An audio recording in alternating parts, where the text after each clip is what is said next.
friends, Leigh Brown here. Welcome back to My Kitchen, My Rules. This is a really short tip video for you, all you cooks in the house that want to be baking during the holidays and such.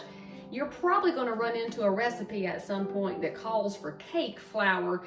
Now, many houses don't have cake flour. You're lucky to have all-purpose and self-rising. And so we're going to make a quick substitute for cake flour that's just as good as the regular. Now, you need your white lily flour because you know I don't use anything else. And so the recipe that I'm fixing to make here, which y'all will probably tune back in for because it's, you know, my birthday cake, get yourself a nice level cup of flour. Now what I'm going to do though is I'm going to level it off. You could use a knife to do this, but get it nice and level so you have an actual cup. And by the way, you know, this kind of holder, this is a dry measure. That one with a little handle, that's a wet measure, and that's two different amounts, just for the record. Now we're going to remove 2 tablespoons of flour. Of course, I'm doing this over my pot because, you know, I don't really want a giant mess in the kitchen, but of course I'm fixing to have one anyway. So there go 2 tablespoons of my 1 cup of flour. So go ahead and dump that in your pan here.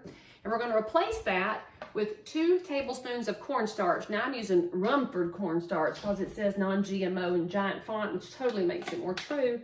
And where was Rumford from? I think I looked this up one time. They are from Terre Haute, Indiana, so right from the middle. All right, so 1 and 2. A little bit stuck in the bottom, so let's fix that. Remember, baking is science, and so I can't be guesstimating like I do on everything else. Now, to really get your cake flour correct, and this is the difference between a halfway cake. I was about to say something else, but I restrained because I know some of y'all got kids that watch this program with you. Look at me restraining. I'm so proud. So you need to have a sifter. So my sifter belonged to my grandmother, and y'all know that I was able to get her cast iron pan when she passed. I also got her sifter. So Ann and Janet, don't be mad. So here's what we're going to do. And I needed a different bowl for this because I'm supposed to have 2 bowls to do this. All right, so sifting just puts a lot of air into your flour, which is the difference between a clunky cake and a super duper light cake. And you don't have to be perfect about it, but there it goes back in there. Now you can feel like your ma, a Little House on the Prairie.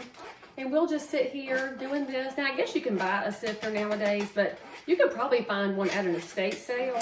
And then you're going to notice down in your sifter, you'll have some little chunks of flour. This is why we're sifting, so we don't have little chunks in our cake, because this is going to make it so different. And now let me show y'all what a good cake flour looks like. That also mixes it in. You're going to see that it's super light, super airy, and it's going to make the best cake ever. So that's your substitute for cake flour. Tune back in, and you'll see exactly what I'm making in my kitchen.